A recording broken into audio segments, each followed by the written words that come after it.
If black people decide that they want to boycott Asian businesses, why does that bother everybody else? Because the first week that this was brought up, you saw all the videos of different Asian people being upset, talking their talk, because they didn't think we were serious. They thought that we were just like everybody else and would depend heavily on everything that they do and that we wouldn't stand on business. They're finding out that's not the case.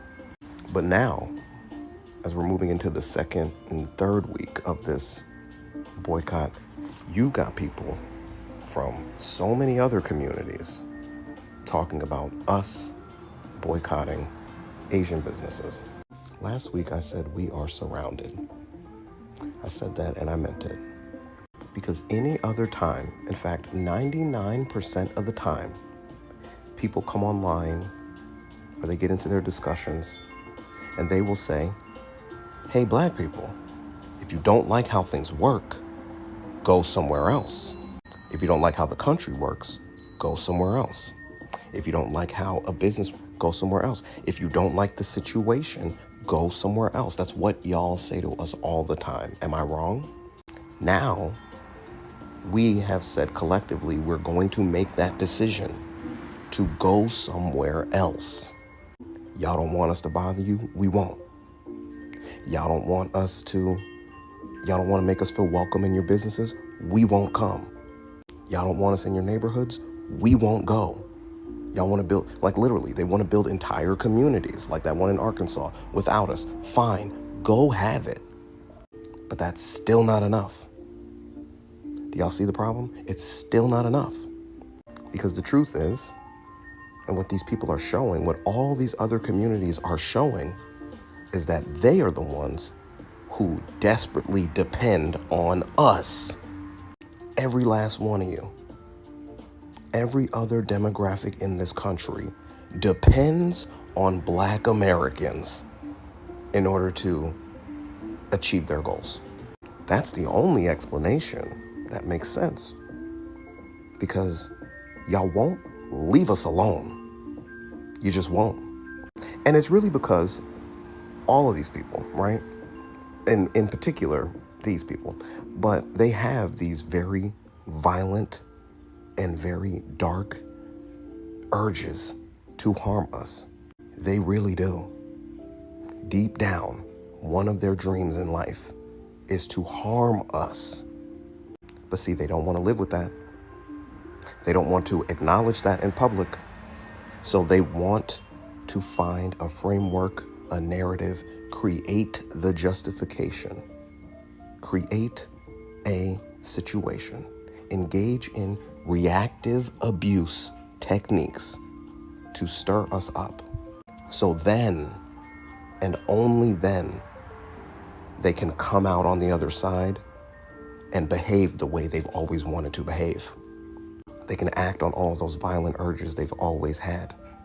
And what they will be able to tell themselves and what they will tell the rest of the world is that they had to do it. Look how we've been behaving. They had to do it.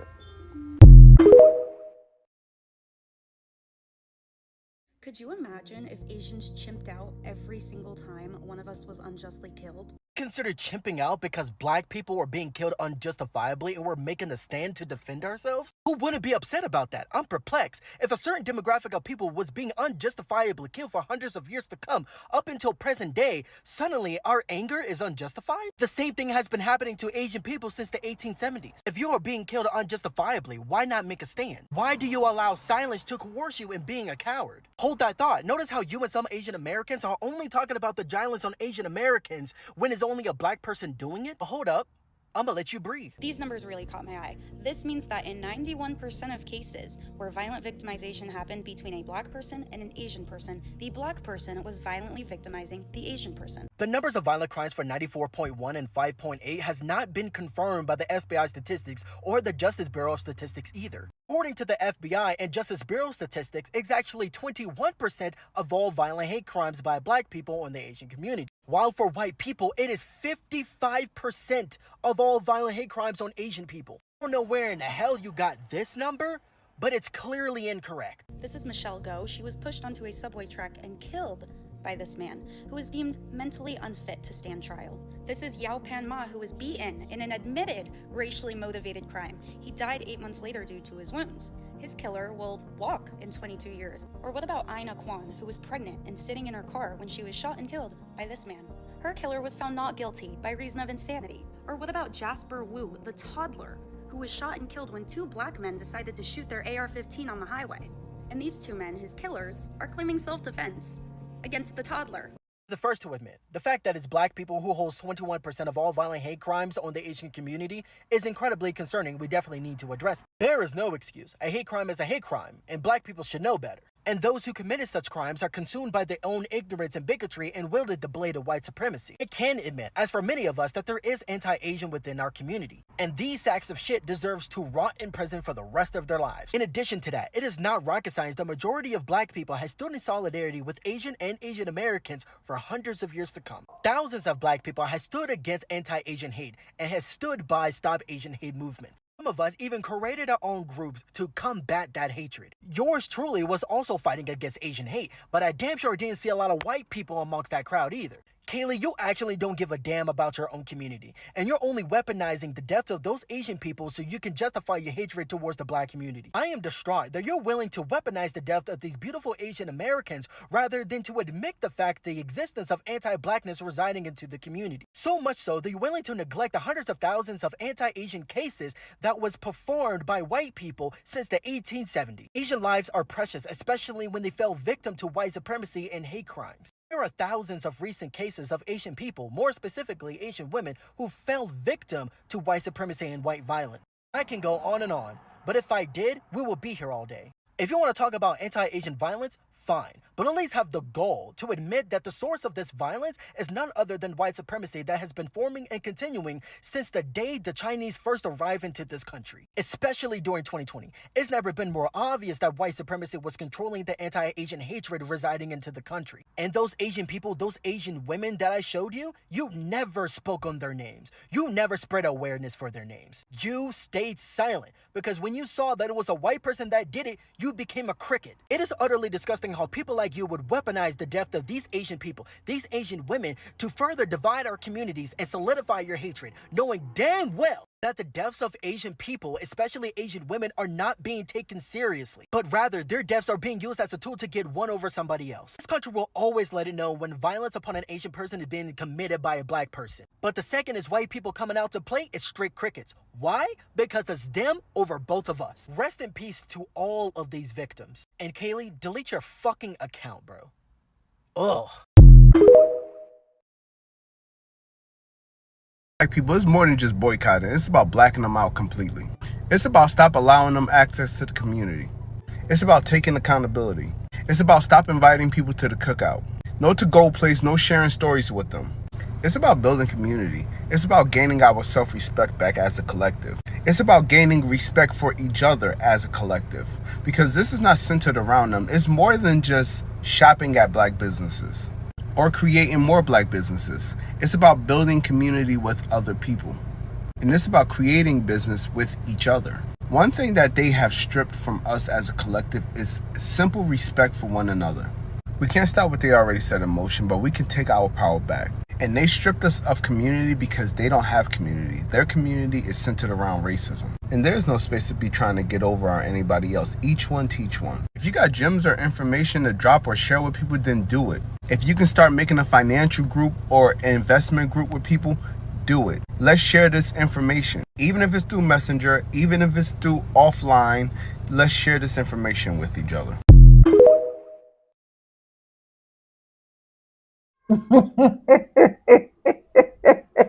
I think this is just the beginning for these Asians. Honestly, this is absolutely the beginning for them, because as far as they have decided not to hold themselves accountable, it still baffles me that even up till now, like up till now, we still have some of these Asians that are still claiming they don't understand why black people are boycotting. They don't understand why black people will literally use one person's cause to affect all Asians. They don't understand why black Americans we say, oh, they are boycotting all Asian stores.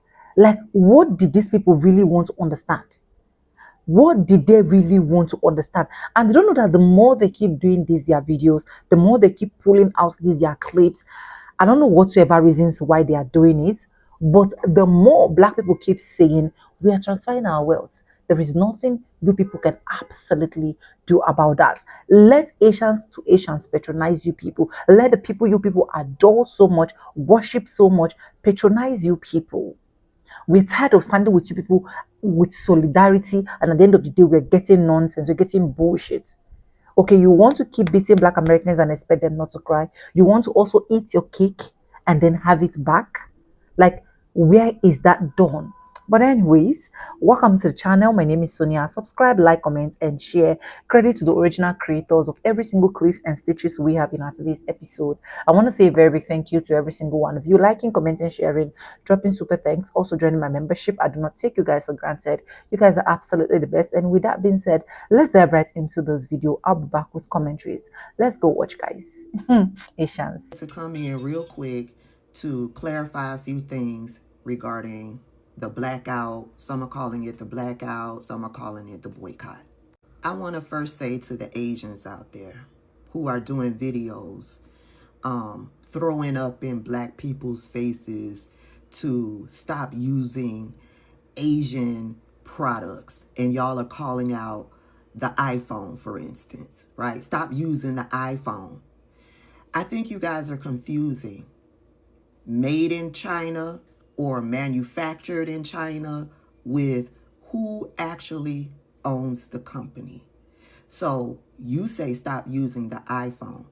I say the iPhone is only made in China or manufactured in China. The person who owns the company is a group of white men. It was started by Steve Jobs, a white man, here in the United States. Okay, and now it's owned by two other white men. But yeah, it's made in China. They make the iPhone in China. But yeah, a Chinese person doesn't own it. The same thing with clothes or Jordans. Y'all brought up Nike and Jordans, right? Yeah, it may be manufactured in China, made in China, but Nike is a U.S. based, a U.S. owned company. And Jordan, Michael Jordan, is a black man. Next, y'all keep bringing up about TikTok being a Chinese company.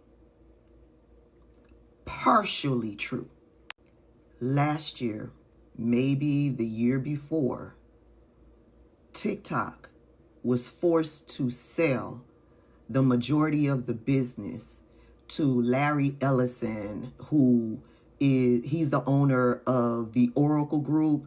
There's an investment group over here in the United States and in Israel. And I believe one of those Middle Eastern countries is also a part of the group. Yeah, they bought TikTok. Yeah, they own 80% of the US based TikTok. The Chinese only owns about 20%. So the Chinese are no longer the majority owner of TikTok. Yeah, I need for y'all to catch up on all of this.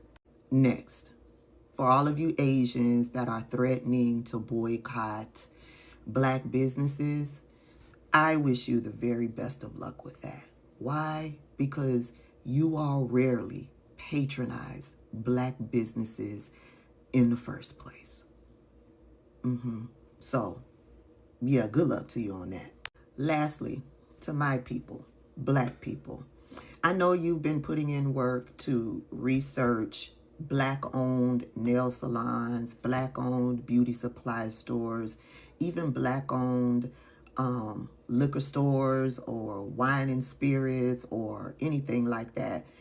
for you to patronize. I know you've been putting in work, but you're going to have to put in just a little bit more work, because what the Asians are now doing, when you go to Google a certain businesses, they are putting in their descriptions that the business, their business, is Black owned. They're putting it in the metadata. They are trying to trick Black people. Okay, so you're going to have to do a little bit more research to ensure that that nail salon is Black owned, to ensure that that beauty supply store is Black owned. And you may find that you Googled one of those businesses and Google said that this was a Black owned business, and you get into that beauty supply store and you don't see any Black faces in that beauty supply store. And then you're going to have to decide if you are going to turn around and walk out, or if you're going to spend your dollars in that supply store or that nail salon. I'm hoping that you will turn around and walk out. Black business owners who have websites, put the owner and a picture of the owner. Do an about section of the owner. Do an owner spotlight on your website. Make it easy for us to know that this business is Black owned. You have Black text. Take a picture with your Black text at your nail salon, so we know for sure that we're dealing with a Black owned business. Help us out so that there won't be any questions or any doubt that your business is Black owned. Yeah, because they're coming with the trickery.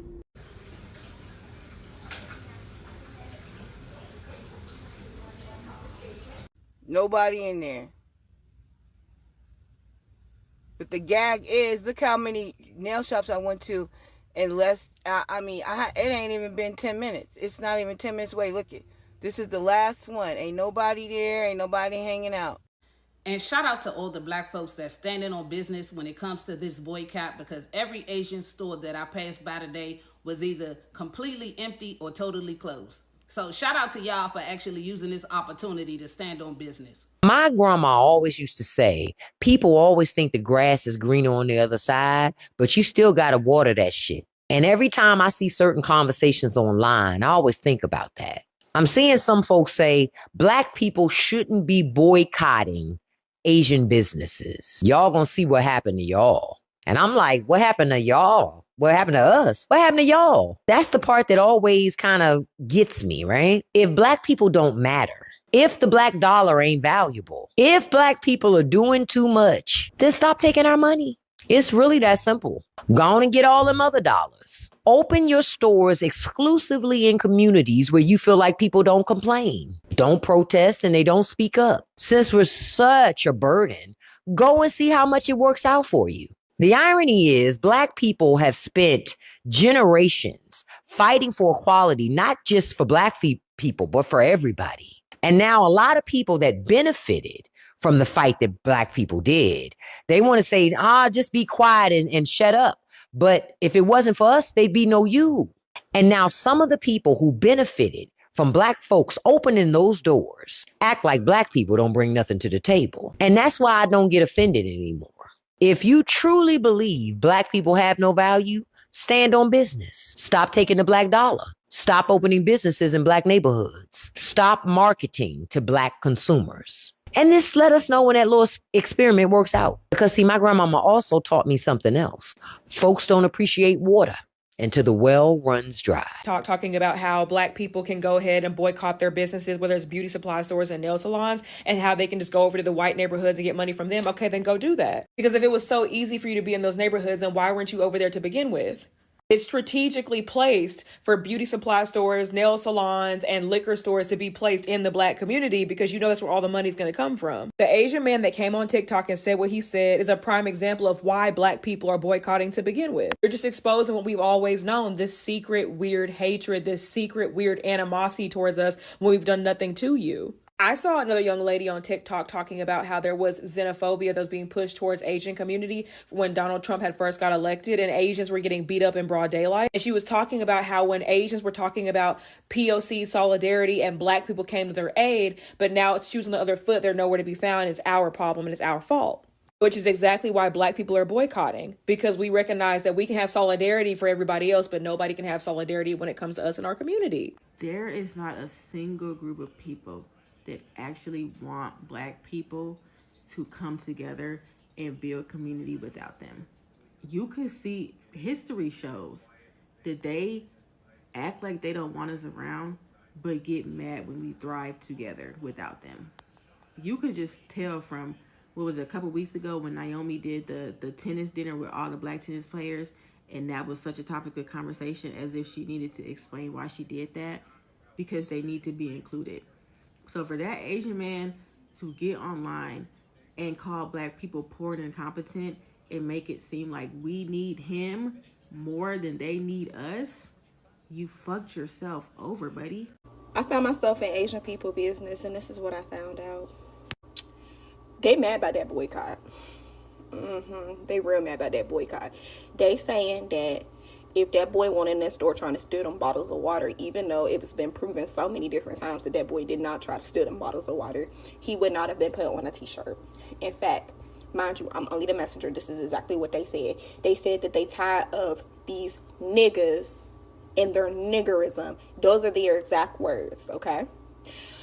They also are saying that if y'all are so anti-Asian and y'all don't want to use none of our shit, make sure you don't use nothing made in China. Make sure you don't buy none of our wigs and weaves. Don't go to our hair stores. Don't go to our restaurants, our corner stores. Don't do nothing. They said stay up out of our shit. They said they tired of y'all broke niggas coming and they shit stealing.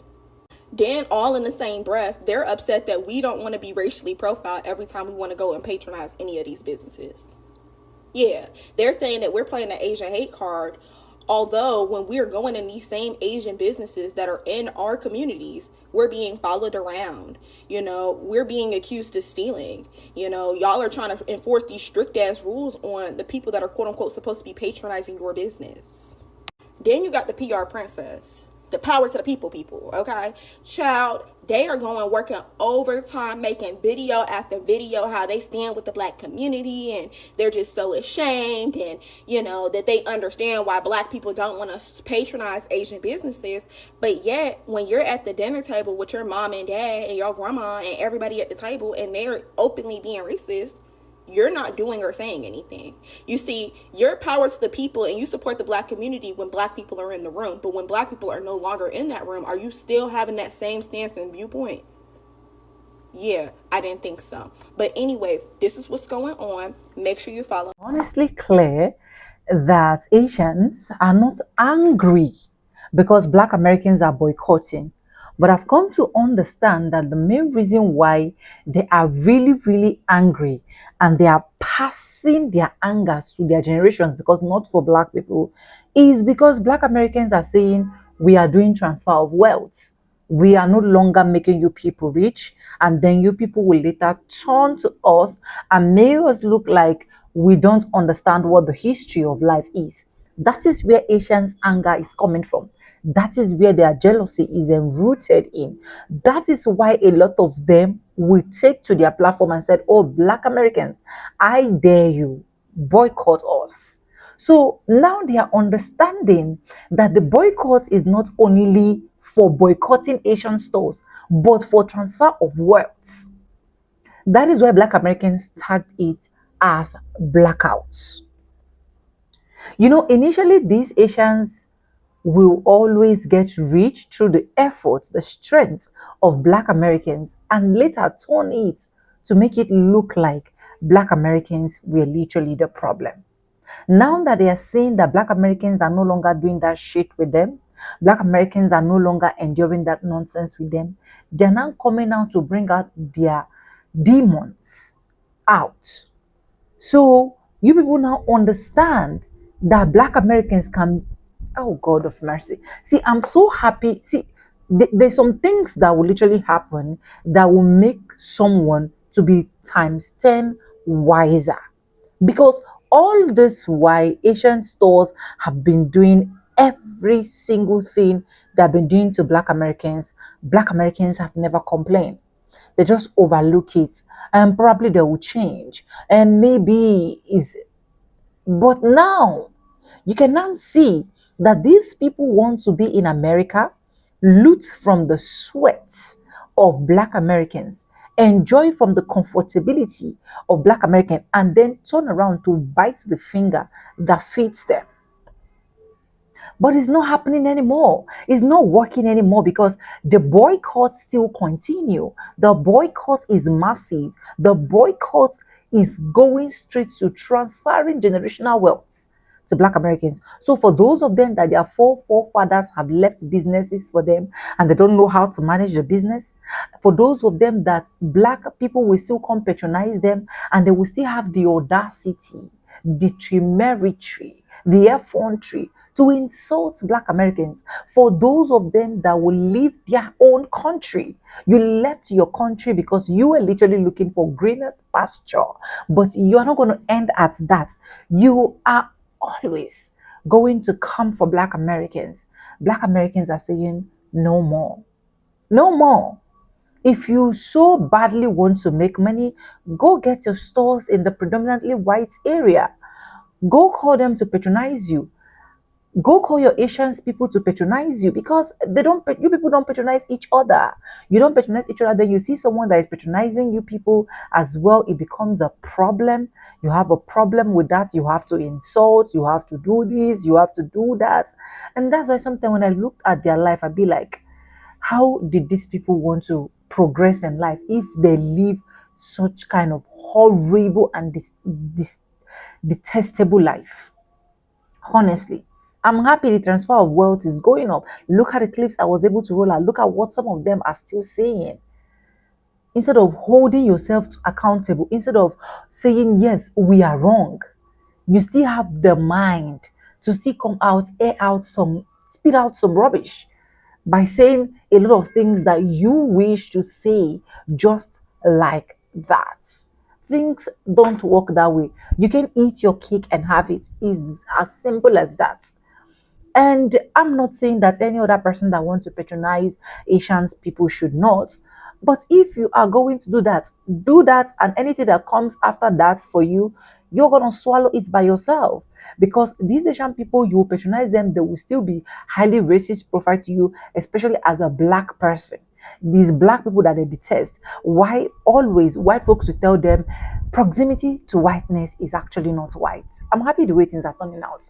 Let me know what you think in the comment section. Credit to the original creators of every single clips and stitches we have in out this episode. I want to say a very big thank you to every single one of you. Liking, commenting, sharing, dropping super thanks. Also joining my membership. I do not take you guys for granted. You guys are absolutely the best. And yes, with that being said, with no further ado, I do like I always say in my videos, I'm going to be saying bye, and I'll see you guys in my next one. For now, bye guys. I love you guys. Mwah.